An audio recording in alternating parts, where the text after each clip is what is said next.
everyone, to AEW Unrestricted, the official podcast of All Elite Wrestling. Tony Schiavone, along with my longtime close personal friend, Aubrey Edwards.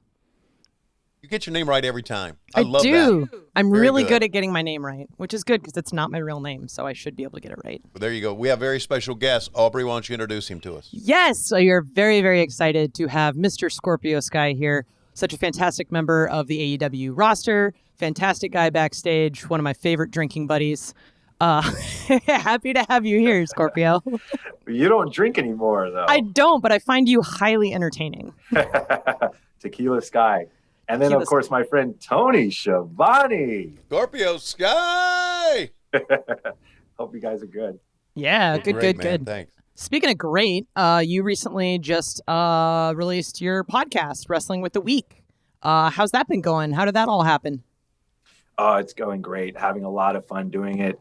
James and I are just, we're at it every single week, man. I think one of the things that's really cool about the podcast is the fact that we didn't know each other when we started doing this. And I don't know of a lot of radio shows or podcasts where the two hosts are strangers. And we wanted to keep it that way because we wanted to give the audience something different, and they can listen to us get to know each other on the show every single week, which is so cool.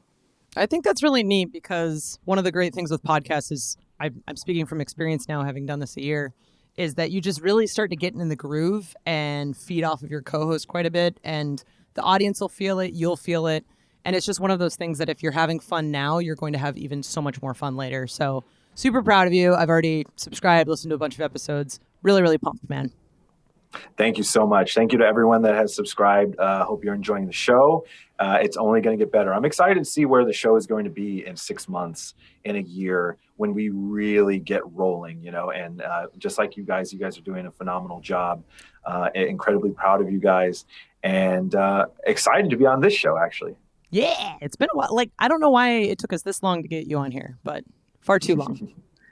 It'll be greater later. That's what I always say. Greater later. Very cool. Scorpio, you were were one of you and Frankie, the first AEW tag team champions. And that's something we say before, they can never take away from you. And I know that some guys say, oh, it's just a storyline, just another storyline in my career. But was that special for you to be the very first AEW tag team champ? It was definitely special. Growing up a huge fan of tag team wrestling, so many great tag teams when I was coming up. It was one of my goals, and obviously it's no secret I'm a huge Bret Hart mark. And, when he won the tag team championship first, that was like kind of the launching pad for what, the trajectory that he went on. And I would hopefully like to follow that path. And being able to do it with one of my best friends, a guy that has helped me and mentored me from almost day one since I got into the business, Frankie Kazarian, who is the consummate professional he is, and Christopher Daniels being in our corner. It's something I'll never forget. I'm extremely honored that we were the first tag team champions. And 20 years from now, people will be able to look back and see that the first AEW World Tag Team Champions was SCU. Speaking of first tag team champion, you were also the first person to pin Chris Jericho in an AEW ring. So congratulations with that. Something that I am very, very happy to see. And that actually led to your championship match for the AEW World Championship with Chris Jericho. So what did wrestling someone like Chris Jericho mean for you? That was huge for me. Again, going back to my childhood, I was a huge Chris Jericho fan. I remember I think I was my freshman year or sophomore year of high school, and just everyone thought I was so weird because I was walking around with a conspiracy theory or conspiracy victim sign, and I just had it with the arrow pointing down because that's what he was doing in WCW at the time. And I just loved every single thing he did, and never really thought that he would be a guy I'd get in the ring with. And so when the opportunity presented itself, I was extremely excited, nervous, but I went through a few exercises going into that match that usually helped me. I used to do when I was a fighter, and that was visualization. Getting ready for that match, what I did a lot of was just laying on the floor, and you can do it anywhere, and just visualizing the moment. I even went as far as to play his music on my phone and put myself in the moment of standing in the ring, as he's walking to the ring and feel those emotions of being nervous and excited. And that way, when you do it in real life, you feel like you've already been there before. So it's not even, there's nothing to be nervous about. And so that was one of those few matches that I actually prepared for. A lot of times, you just show up and you get in there and you do what you do. But that was one I definitely took the time and prepared for it. I wish I could have been a little bit more in the moment and enjoyed it because, as you know, we're week to week. A lot of times it's okay, and then on to the next. I wish I had just slowed down a little bit and enjoyed it, but I was so worried about like messing up and doing well that I didn't even take that time. But I can enjoy it now. Have you watched it back yet?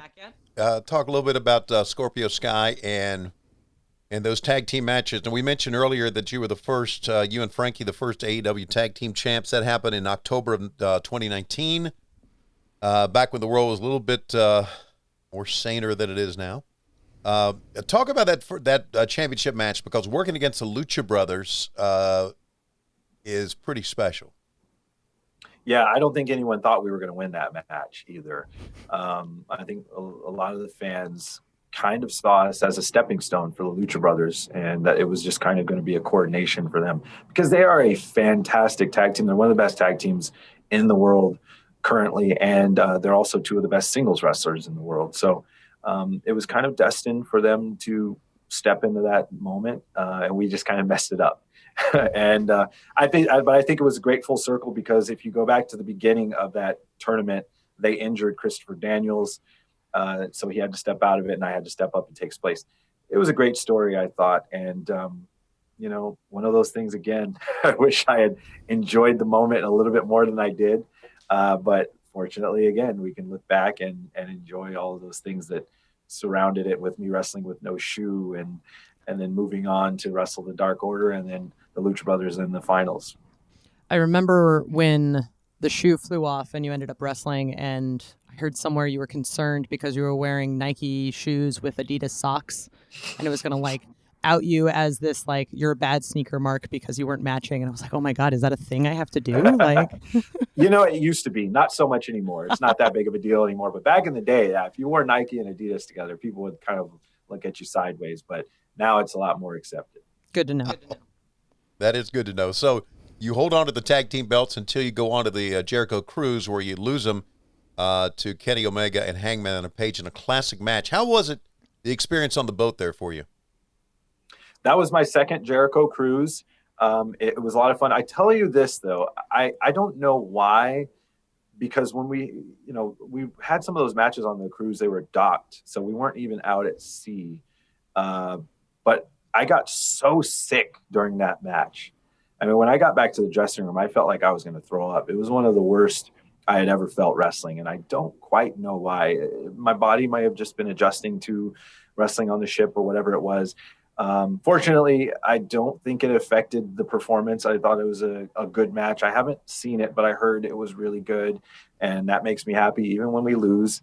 You can't take anything away from Hangman Adam Page and Kenny Omega. They are also, that's the thing about the tag team division in AEW. You can take guys that are two of the best singles wrestlers in the world, and they also become two of the best tag team, or one of the best tag team wrestlers or teams in the world. And that's what's so special about the division, and including the singles division. It's spectacular. Is there anything different you went into planning that match? Because I think that was actually our first ever taped show. And on top of that, it being outdoors, is there any difference in you approaching that as a wrestler? I believe that was our first taped show. No, business as usual. You just go into it and you do what you do. That you don't really want to deviate from the plan too much. I'm a big fan of, wrestle or present a taped show like it's live. You can do it live to tape and just, nail it. We're not like actors, where we can just, plan for months and months and months and learn scripts and that sort of thing and go out and do what we do. Especially when we have a live audience, which we had on that cruise. You go out and you just nail it, and that's what we're trained to do. Talking with Scorpio Sky, you're listening to AEW Unrestricted. Scorpio, back in January of 2019, SCU, really some of the Yeah, a few of the first signees to AEW. And I know you guys had wrestled. I mean, you have been a champion in Hollywood wrestling. You've been a champion in Pro Guerrilla, Empire, Ring of Honor, Wrestle Circus. But now it's AEW. Talk about getting signed by AEW, and also add into that too, if you would, your first meeting with Tony Khan. It's a lot harder at this level than people think. You kind of, when you're on the indies or you're in wrestling school or whatever, your entire goal is to get to the big company. You just feel like that's the destination, and you scratch and you claw and you work, and you feel like once you get to the big company, you're on the top of the mountain. But the reality is the work starts when you get to the big company. All of the stuff that you did on your way up was a lot of fun.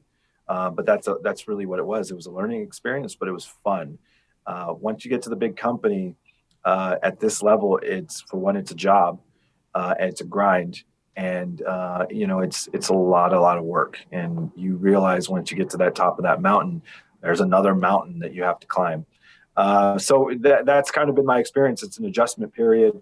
I'm on the job learning the best I can, and I really still don't feel like I've presented the best of me. I think I've given, or not so much given, but I feel like I've been able to present maybe only 75% of what I can truly do. And I'm hoping that I can get to a higher percentage as time goes, but it's just going to take some experience and time. As far as Tony Khan goes, I got to meet him, I believe it was right at the end of 2018 or the beginning of 2019. And this was obviously before I signed. And the moment I met him, I was sold. I thought this guy, has a vision. And, for years, guys on the indies like myself always would wish, like, oh, it was like a fantasy. It was like, God, I hope some millionaire comes along and starts a new WCW. And I swore, I knew that, like, WCW went out of business right before I got in. And I just knew that once I was done, the next WCW was going to come. I was just going to miss it. I just knew that's how it was going to happen, because that's how things work for me. Fortunately, it did not happen. When I met Tony Khan, I thought, okay, this is going to work. He's got a vision. He's different from a lot of other guys that I've talked to that were like, I'm going to start the next best thing, and it never ever works out. And the proof is in the pudding. Things are working out because of that vision, because of his dedication, and because of his love for the sport. You had a great match against Cody for the TNT Championship. Big, high-profile match on TNT. Talk about that match, because it was tremendous. I liked the match. Did I watch that? I don't remember if I watched it or not. So pause. How many of your matches do you actually go back and watch? Right. Not a lot of them. Yeah. Not a lot. Because it's interesting to see how many people, like, I think once you're earlier in your career, you definitely go back. But I think as you become more comfortable with who you are as a wrestler and what you're capable of, I think people just generally just don't watch it, which is a really interesting thing. When you're early in your career, you have to watch, because that's obviously how you learn. Myself, once I've been doing it a long time, and so a lot of times I know what I did wrong, or I know what I did right. And also when you're in the moment, things feel different. Things tend to be a little bit more special than they are on video. And there are times where you have a match that, when the crowd's rocking and have all these emotions, and then you go back and you rewatch it, and it just doesn't quite capture that same feeling when you watch it back. So it's one of those things. I'd rather hear from the Jerry Lynn's and the Dean Malenkos and those types, whether it was a good match or not. And I'll trust them over, going back and rewatching. If they say it was good, then I'm happy with it. And again, like I said, I've been doing it so long that I know if it was a good match or a bad match. A lot of times I might watch my matches that I think are the absolute, I don't know, I probably can't say S words. You can say whatever the hell you want. I can say it. Okay. Yeah. Shit, piss, fuck. You can say it all.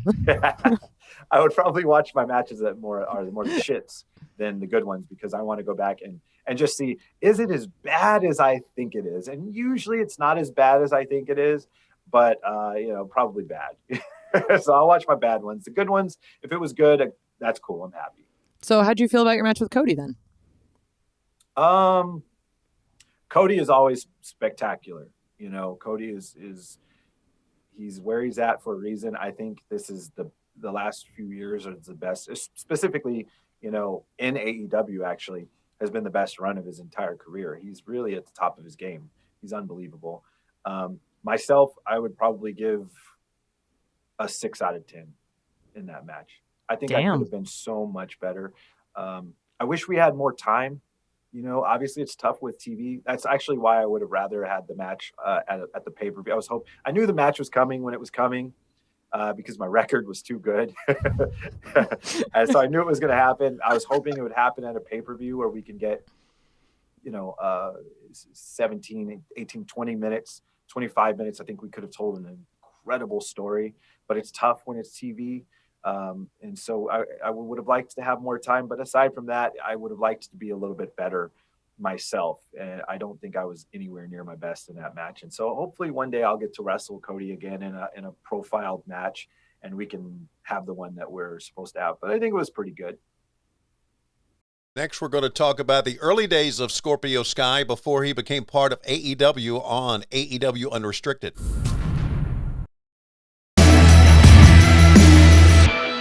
This is AEW Unrestricted. Tony and Aubrey talking to Mr. Scorpio Sky, podcast host, wrestler extraordinaire, the one and only. We talked a little bit about your time in AEW, but I want to go back to before. You originally started as a masked wrestler. Yes, I did. Why the mask? I was trained by a guy named Ron Rivera. He wrestled as American Wild Child, and he was more of the lucha style. And the company I started with was called Revolution Pro, which was a company in Southern California, no connection to the one in the UK. And most of the wrestlers were masked. It was a very Japanese / Lucha Libre style company out here in SoCal. And, I was training. There was no discussion of it. But when it came close to when I was going to make my debut, my trainer said, I think we should start you with a mask. And then a couple of years later, we can take it off and go from there.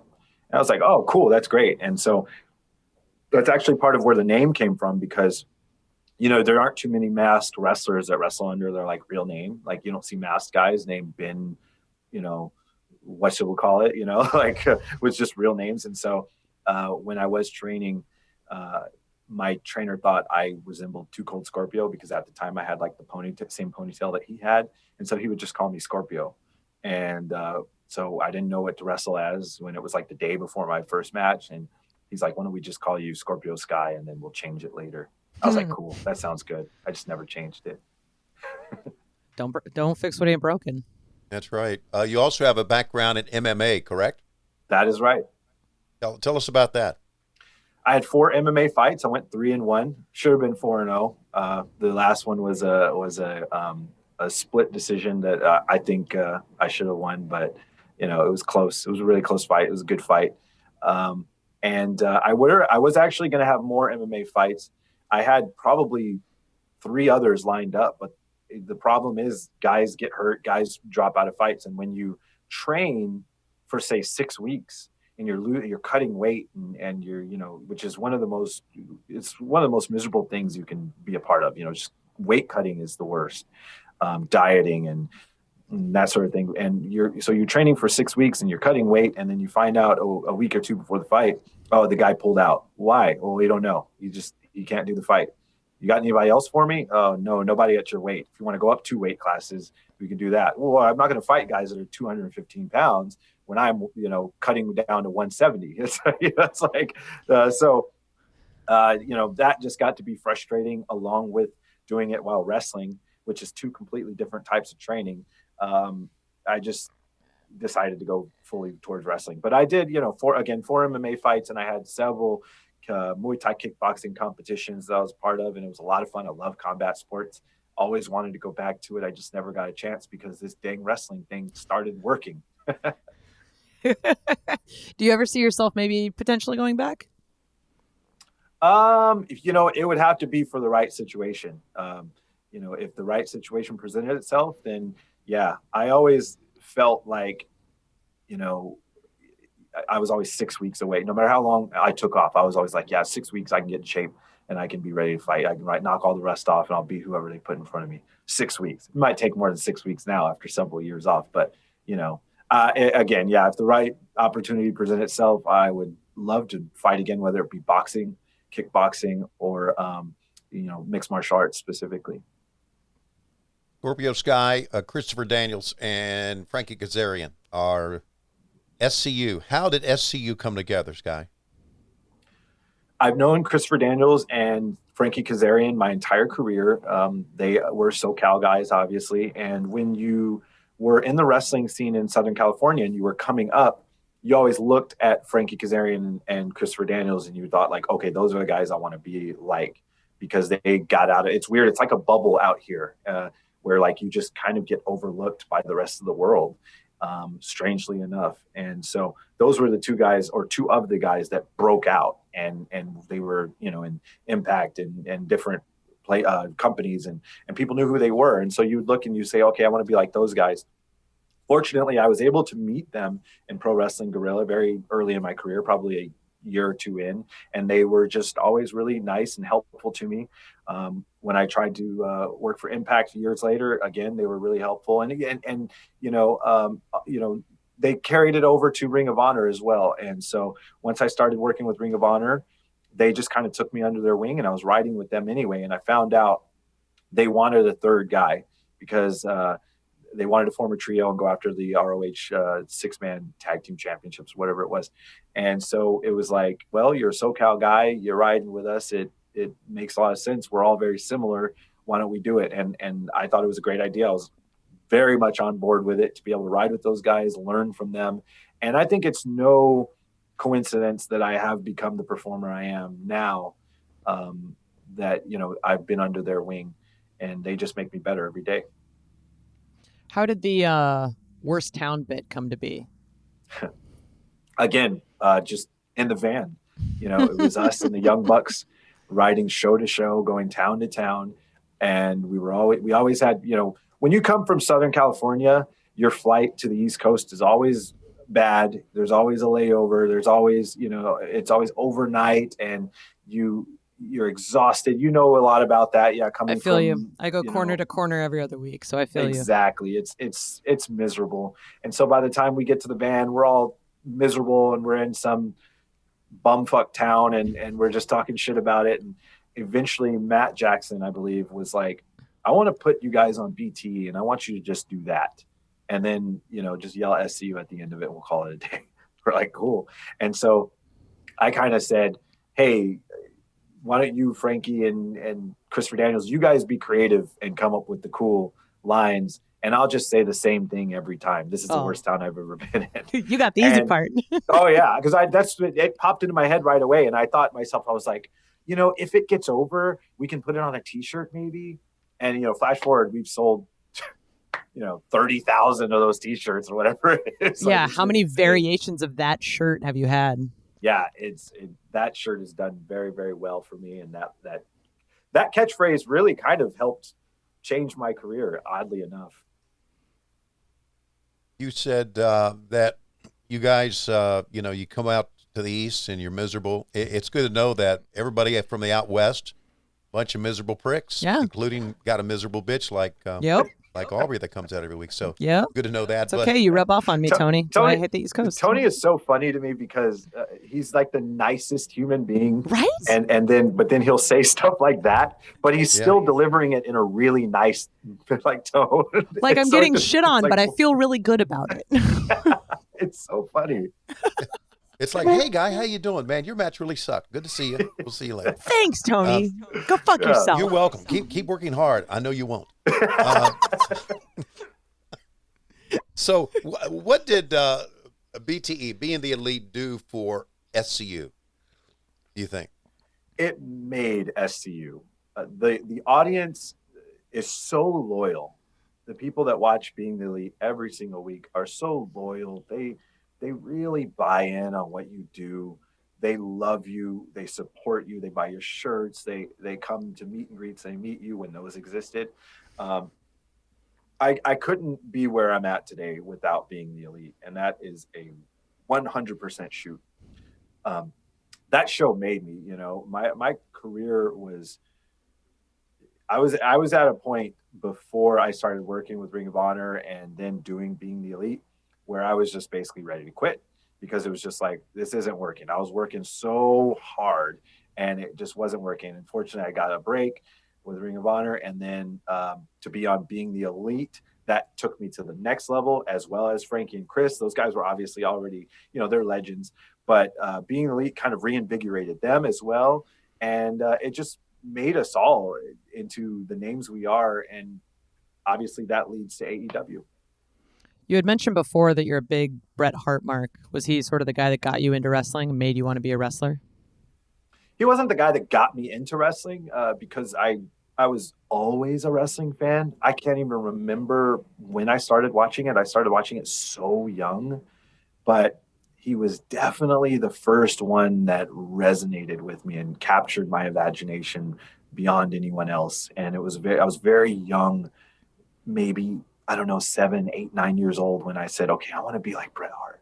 I want to be Bret Hart, and I remember like walking to school and like doing the Bret Hart walk. And I'd walk past like bushes that had like leaves that would stick out, and I'd like slap the leaves like Bret Hart slapping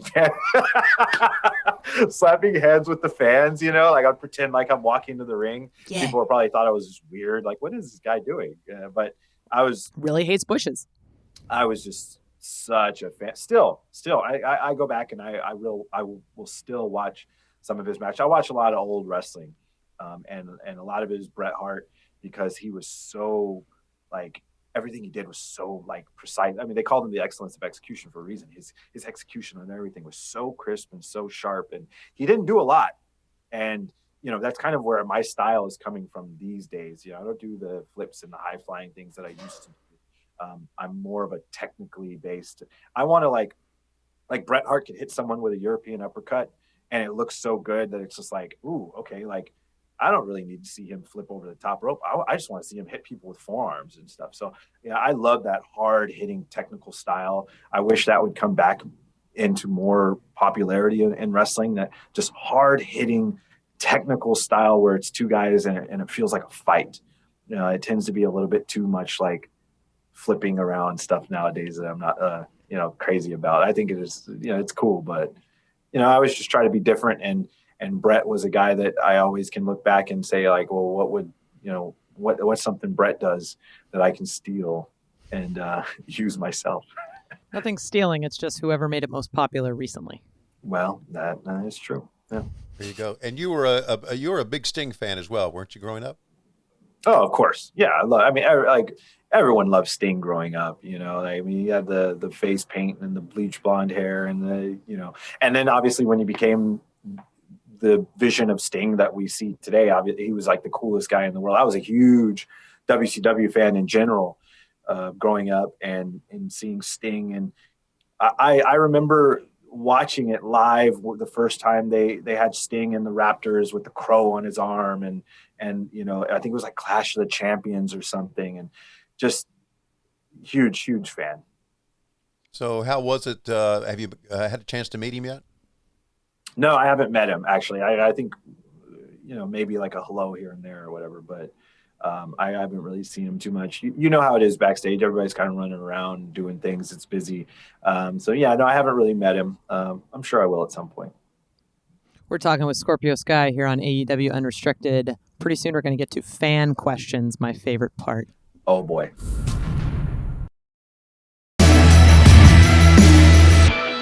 This is AEW Unrestricted. Aubrey and Tony sitting here with Scorpio Sky. We've got quite a few fan questions because Scorpio Sky is quite a popular individual, despite what he may think. I did not know that.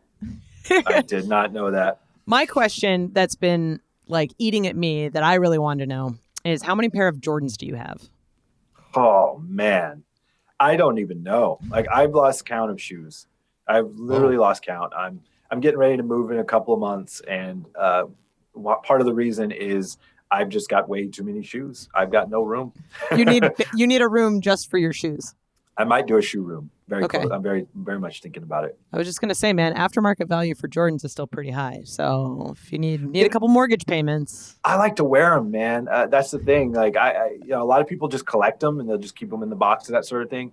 I'm not that guy, man. If I'm going to buy a cool pair of shoes, I want to wear them. As a matter of fact, though, I will say this: I'm going to take at least 75 to 80% credit for the sneaker culture in AEW. I literally own Jordans because of you and Britt.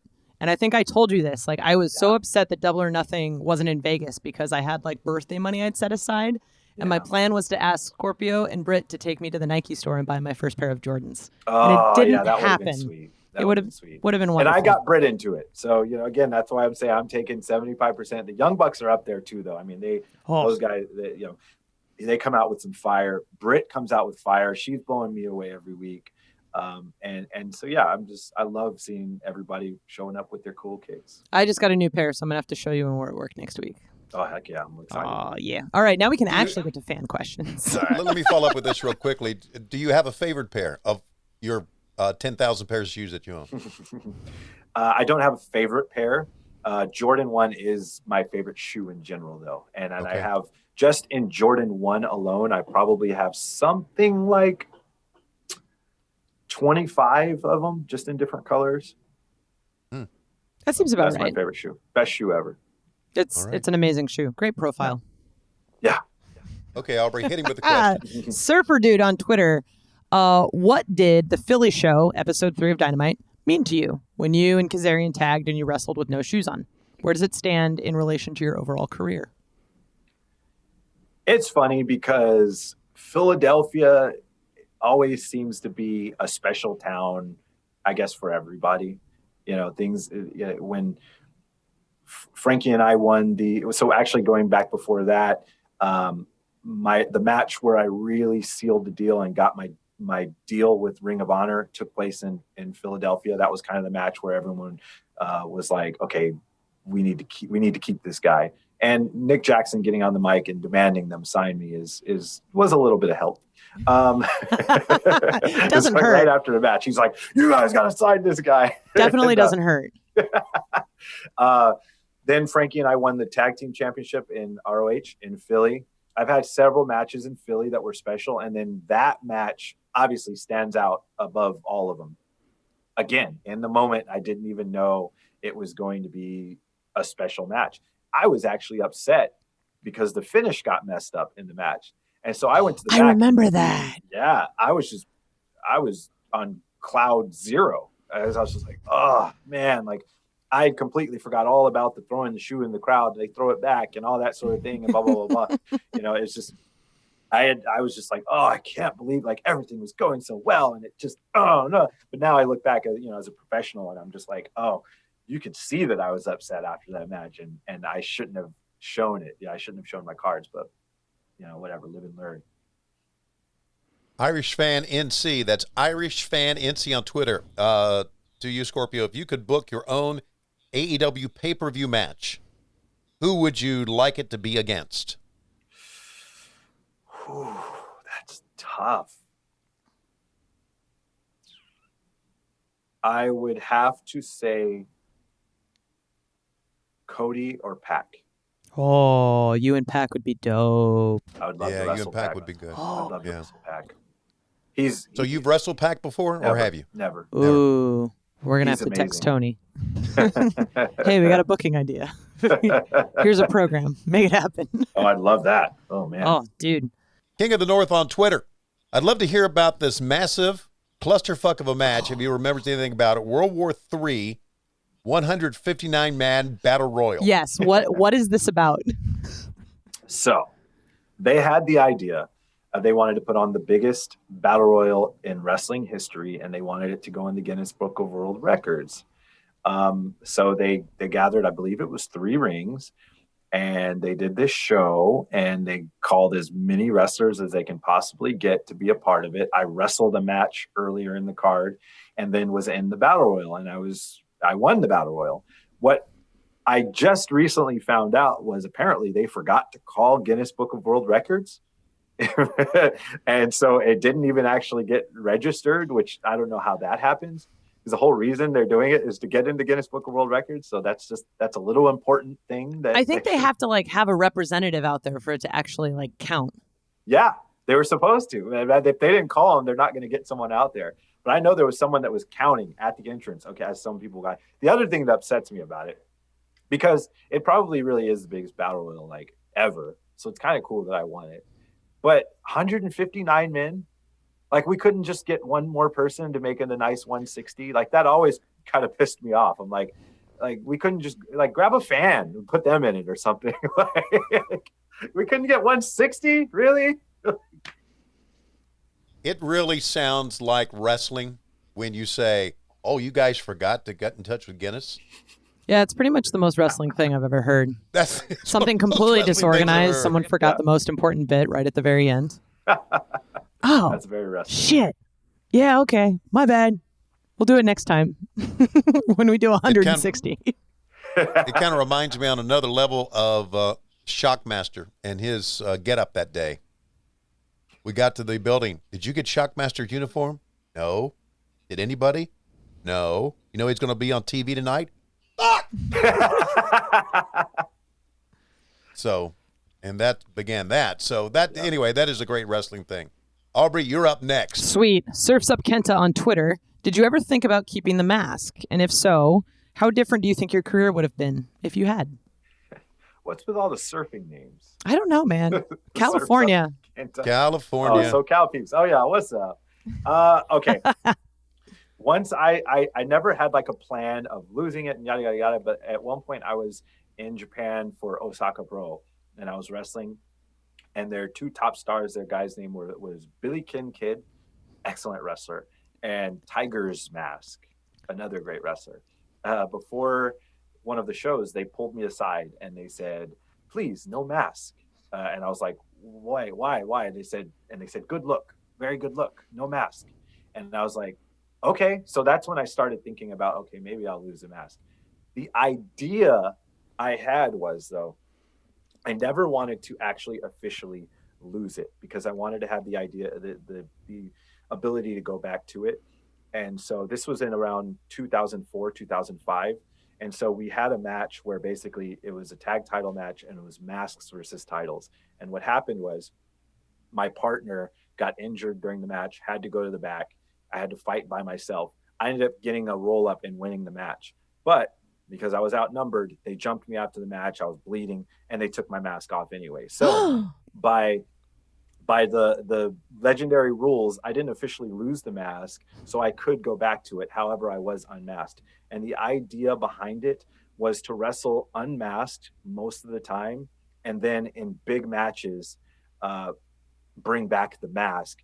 Kind of like the way, like, say, I guess nowadays, I don't know if I'm allowed to talk about this, but the way like Finn Balor will become like the Demon King. Yeah. That's the best way I can describe it. So I had that idea, back then where I wanted to kind of like, put the mask on for big matches when I wanted to go to the next level. But I just never did it. It just never happened. And obviously I couldn't. I've thought about it again in the last few years, honestly. But obviously I couldn't do it now because that gimmick's already done. And I'm so far removed from the mask. I don't even think people, if I put it on, people will be like, "What the hell? Like, what is he doing? Who is this guy?" Yeah. Why would you cover this up? Okay, Dave on Twitter says, did you enjoy working on MTV's Wrestling Society X? Any stories you can tell from that experience? I did enjoy it. That was my first bite at the apple when it came to TV. And then I learned that later on when I started doing actual wrestling TV, I learned that it was nothing like that. It was insane. The show was basically run by MTV directors that knew nothing about wrestling. And so it was just like, we would do crazy stuff. Like we would have to, I remember at one point, Matt Seidel and I had to wrestle our entire match that we were going to have on TV earlier in the day, full bumps and everything. And just so the cameramen knew how to catch everything. They wanted to make sure that the cameramen didn't miss anything. So they were like, we want you to do the match right here, 10 o'clock in the morning, full bumps. We can't walk through any bumps. It's full bumps, just so we can make sure that the cameramen catch everything. And then when you do it for the show, do it exactly like this. If you're going to hit that rope, yada, yada, yada. And so that was crazy. What the hell? Being a kid and finally making a little bit of money and, living off wrestling for a little bit, I was having a blast. We were at a really nice hotel that I think one of the nights at the bar, Leonardo DiCaprio was there. And I remember Derek Jeter pulling up right in front. Like we were at the outside bar and then Derek Jeter pulls up in this limo and he gets out and he's like right here. And my stupid ass is like, Derek Jeter. And he's like, hey, how's it going? I shook his hand and I said, Scorpio Sky.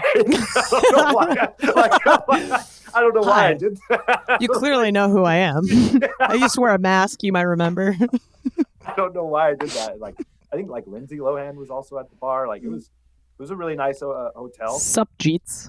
I will say this is one little story that I think that sucks is, again, crazy nice hotel. You can only valet park. So one of the days I went out to go to the show, put my ticket in, and a Bentley coupe pulls up. Who's this for? Oh, this guy, yeah. And then a Ferrari pulls up. Who's this for? It's this guy. And then a Ford Focus with a flat tire pulls up. Who's this for? And I'm like, that's me. I don't know why the tire's flat though. And that was kind of embarrassing. That's a very indie wrestling thing. There's levels. All right, last fan question. Ghost X Empire on Twitter. What are your favorite and least favorite foods? Favorite foods: tacos, pizza. Taco Tuesday. Taco Tuesday. Tacos, pizza. I love cheeseburgers. I love sushi. And then my least favorite food would be,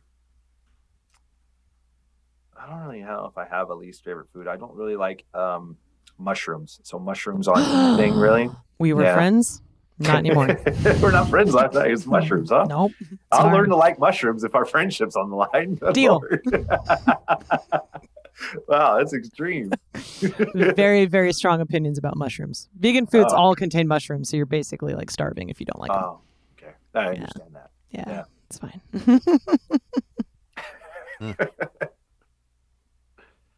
Yeah. Okay. So anyway. Tony's like, yeah, these fucking guys. So how do you like your tacos? Aubrey, with mushrooms? No, that's gross. Tony, what are you talking about? Hey, Scorpio, thanks for your time, man. And we appreciate you being with us. We appreciate how good of a guy you are backstage, because you are. And it's always a joy to see you and talk to you. And I'm going to make sure you and Sting connect and he can talk to you a little bit, because I think you can learn a lot from him. And I think he would appreciate you because of the person that you are. Aww. So thanks for being with us, buddy. Thank you so much for that. And Tony, you know what a huge, huge fan I am. I've told you in the past. And how excited, I cannot explain how excited I was when you came on board. I remember talking to Conrad at the very beginning of AEW, and this was obviously far before you came on board, or that I knew of at least, and just telling him, God, I wish we had Tony Schiavone. I listened to you guys at our podcast, and his voice is still great, and he's still, he looks great, and he's so good. And when you came on board, it was to have my matches called by Tony Schiavone is a very, very special thing that I do not take for granted. And then obviously, Aubrey, you know how I feel about you, from the very first time we worked together. I thought you were phenomenal, one of the best in the business, and a great person as well. And before we send you off, tell us where we can listen to Wrestling with the Week. Yes, Wrestling with the Week. We are on every major podcast platform. It's going to be it's video and audio. So please subscribe, listen, look me up on Instagram and Twitter at Scorpio Sky. Please also follow the Wrestling with the Week Instagram page, which is WWTWPOD. And on with the horses. I don't know. On with the drops races. every Monday, correct? Means. Yeah, it'll be every Monday. Every week. Yes, every week. Monday. Okay, every week. Mondays. That's better than coffee on Mondays, man. Nothing's better than coffee. You're right. Except Wrestling with the Week. I shouldn't have said that. What am I doing? I love coffee, though. Coffee's so good, man. Oh, so good. All right. Thank you, Scorpio. It's a pleasure having you. Guys. This is AEW Unrestricted with Aubrey and Tony. Tune in to AEW Dynamite every Wednesday, 8, 7 Central. Listen to all episodes of AEW Unrestricted wherever you get your podcasts. Make sure you like and subscribe so you can listen to all of our ads about shaving your balls and car insurance. And oh yeah, it's real. Thank you, everybody. Okay.